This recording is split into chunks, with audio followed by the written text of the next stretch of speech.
The killer phrase was at the end when Kimmel said, "You just don't realize it."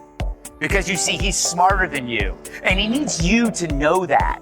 And his ego can't bear that there's someone out there more famous and more influential than him. I got news for you, Kimmel. The last time you mattered, Bruce Jenner still had a views. Whereas, as I point out, on ABC, a massive network that comes into your home for free, that you have to make no effort to find, at best, Jimmy Kimmel can get 1.5 million. He needs to have a little self-perspective before going out there and hurling these insults because he looks a little... It happens when Megyn Kelly, the queen of swift comebacks, gets up with Greg Gutfeld, the king of razor-sharp wit. You get a full-on spectacle rather than just a Jimmy Kimmel roast. They unleashed a comic blitz instead of just throwing jokes at him. It landed softer than a paper airplane in a hurricane when Kimmel attempted to clap back. This was primetime gold, not simply a TV feud. Hold on tight, because things are going to get heated. Case in point, last night, all the other late-night hosts threw a hissy fit. It's too bad Tim Waltz is still grieving, or he could send them all a sack of industrial-strength tampons. All know what they saw. They saw what we saw. They saw the frail elderly man who needed help getting off the stage. They're just too chicken shit to tell us about it, because they accurately deduced that he could still be the Democratic nominee, and they don't want to ding him up. Maybe you give Barbara a pass. Who gives a damn what this singer saw or says? But you know what? Jimmy Kimmel happens to be employed by ABC, which happens to have a rather large news organization. And he has been one of President Trump's most vocal critics. Where are you, Jimmy? On vacation? Not good enough. You can still use your thumbs to send out a tweet. You could set the record straight right now, but you won't. Do you recall Jimmy Kimmel as the silly late-night TV personality? At the time, he made lighthearted comments about burritos and celebrities.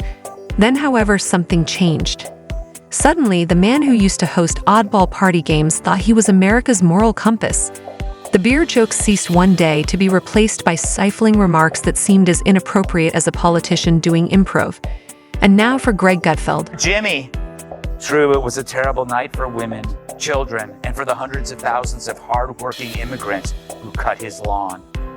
It was a terrible night for women, for children, for the hundreds of thousands of hardworking immigrants who make this country go, for healthcare, for our climate. Image Gutfeld, who dominated the cable news rankings, used his signature snark to highlight Kimmel's change. Instead of merely acknowledging the shift, he used a megaphone to attract attention to it and show everyone how far Kimmel had strayed from his comedic roots. Last night was the 96th Academy Awards show, and while you might have missed it, there was one clear winner. No, not Oppenheimer.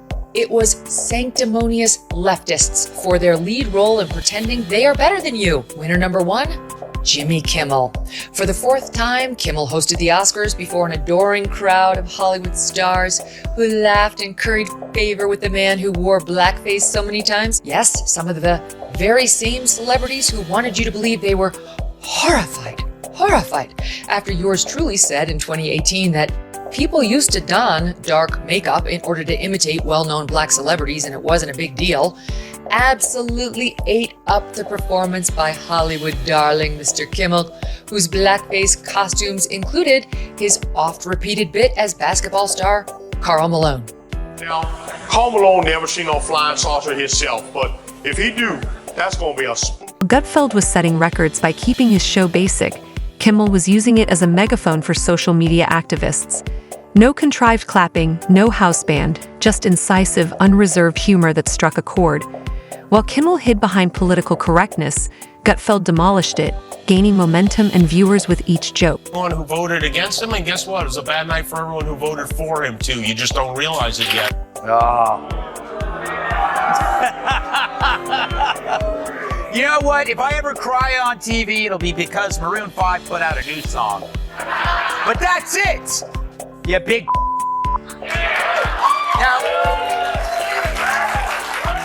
Gutfeld identified the problem first, concluding that Jimmy Kimmel had moral overcompensation syndrome.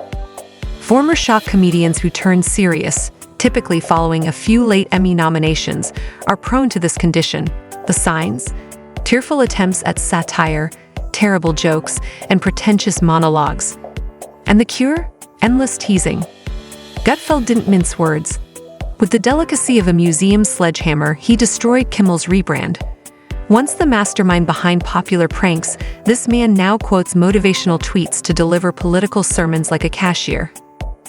Additionally, Gutfeld had receipts including old clips, ratings records, and material from the Man Show that didn't age well.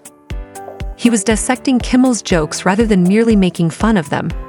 What had once been a comedy king now looked like a policy intern who was having trouble coming up with jokes. Just this past 2 weeks, they had the Kennedy Center honors the other night where Joe Biden couldn't say Dionne Warwick. He kept calling her Diane, and he didn't know who Barry Gibb was. He kept calling him Billy. You know who else was honored? At the Kennedy Center. You know who else? Billy Crystal. Just FYI, do you know who once opened up the Academy Awards in full blackface? Oh, Billy Crystal. Billy Crystal. And do you know who's going to be hosting the Academy Awards this year? Jimmy Kimmel. Do you know who's worn blackface repeatedly and spoken inner city sort of urban accent saying she needs to darn those socks? Jimmy Kimmel as Oprah, as a fat-suited, black-faced darning socks. Then the knockout blow was delivered. Megyn Kelly struck with deliberate accuracy as Gutfeld delivered his trademark sardonic punches. Imaging her idly drinking coffee, destroying reputations with the ease of putting together a puzzle without a guide, yet perfectly fitting each piece.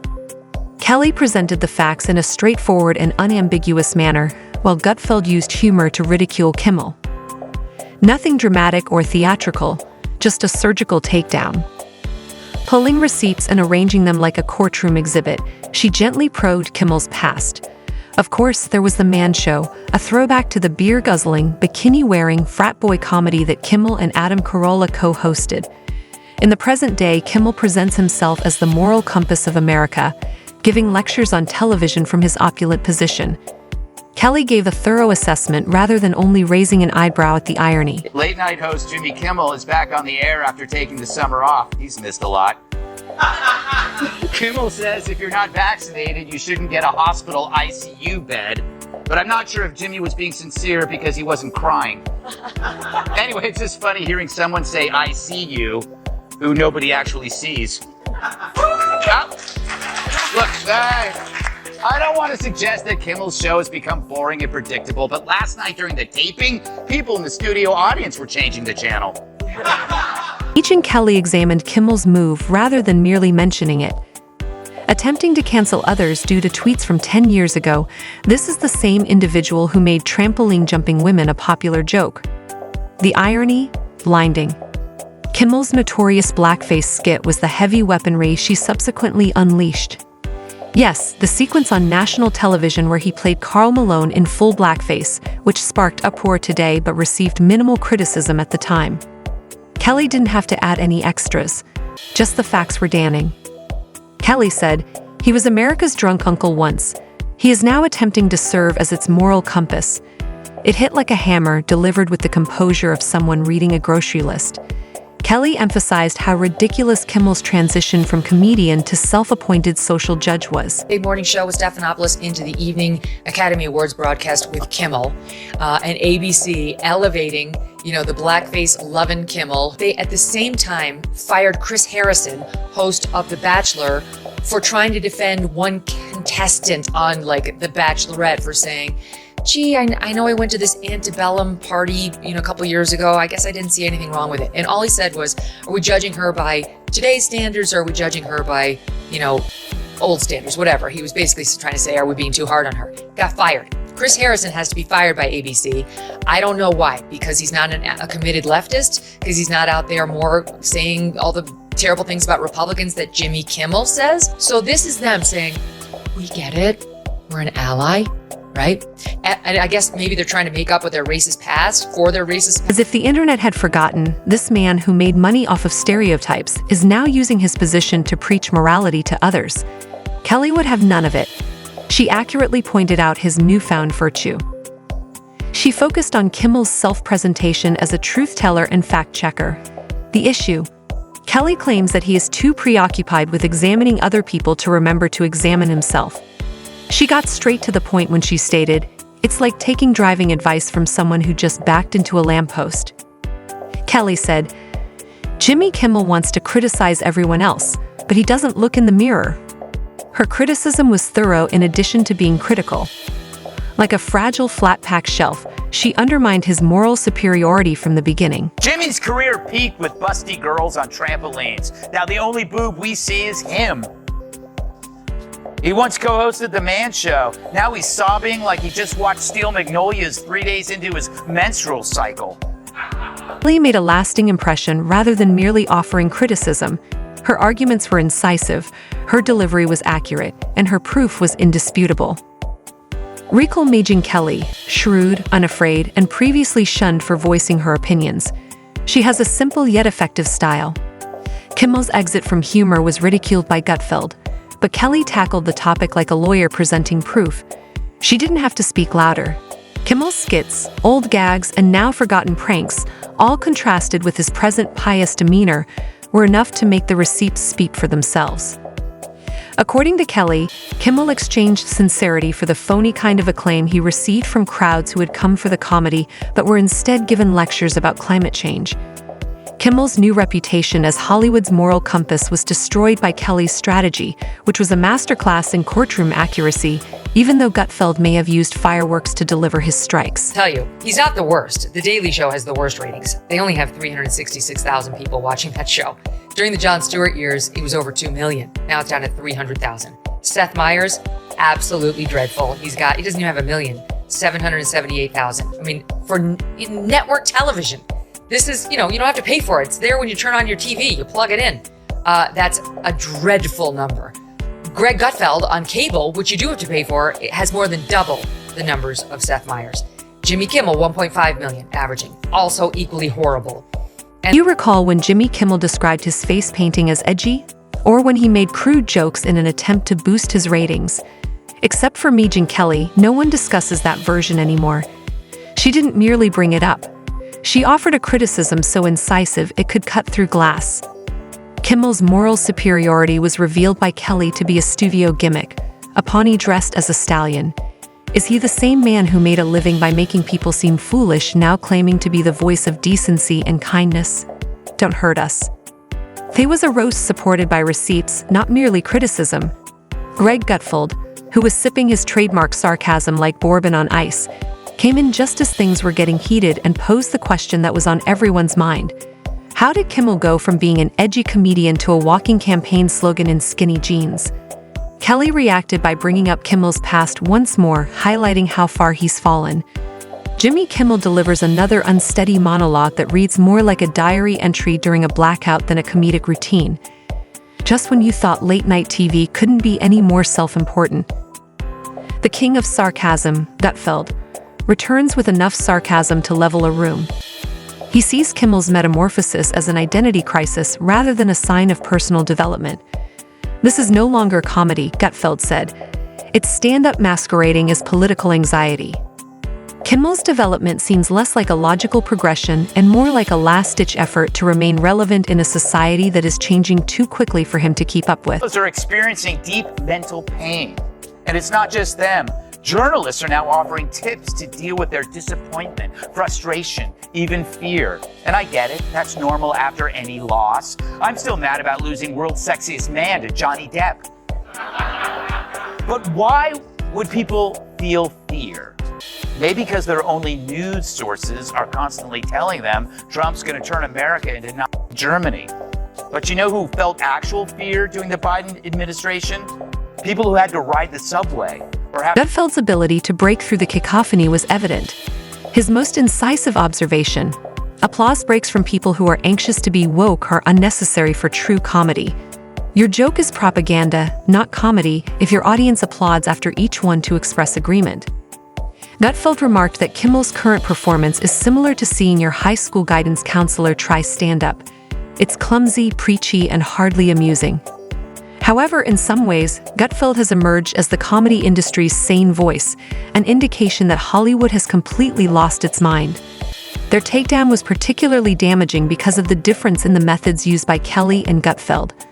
A raccoon with a megaphone, Gutfeld's attacks were raucous, boisterous, and full of scathing humor. Like a dancer with a knife, Kelly was cool and deliberate as she pointed out Kimmel's contradictions. Together, they demolished the idea of Kimmel's metamorphosis, portraying him as a spokesperson for concerns he hardly understands rather than as a rehabilitated comedian. Kimmel remained silent the entire time. His silence said more than words could, whether he was oblivious to the criticism or distracted by his own cheers. Gutfeld drew attention to the absurdity of Kimmel criticizing misinformation while fabricating his own stories. Kelly subtly erased his own troubled past while pointing out the irony of his cancel culture attitude. The audience didn't require Kimmel's refutation. The reality had already been presented by Gutfeld and Kelly. Kimmel's evolution was premeditated and expedient rather than sincere or courageous. Being authentic is less important than remaining marketable. While Gutfeld made a joke about how Kimmel's change was likely sponsored by a public relations agency, Kelly delivered the final bombshell. Kimmel is no longer punching up. Instead, he is following the industry's example and punching where it's safe. At one point, Jimmy Kimmel made fun of Hollywood from a distance. He is now the epitome of it, self-righteous, tearfully preaching, and surrounded by advertisements for expensive cars. The humor and accuracy of the Gutfeld-Kelly takedown were not the only aspects of their genius. Kimmel's trip was exposed as a front, a narrative so blatantly obvious it cried out to be roasted. At a PTA meeting, Gutfeld delivered his sarcasm like a boxed wine. Kelly was a precision missile of facts. Kimmel, too. He continued to speak while gazing at a mirror that only displays his desired image. There is no need for a punchline, because the true joke is on you when two media veterans ruin your career without you even realizing it.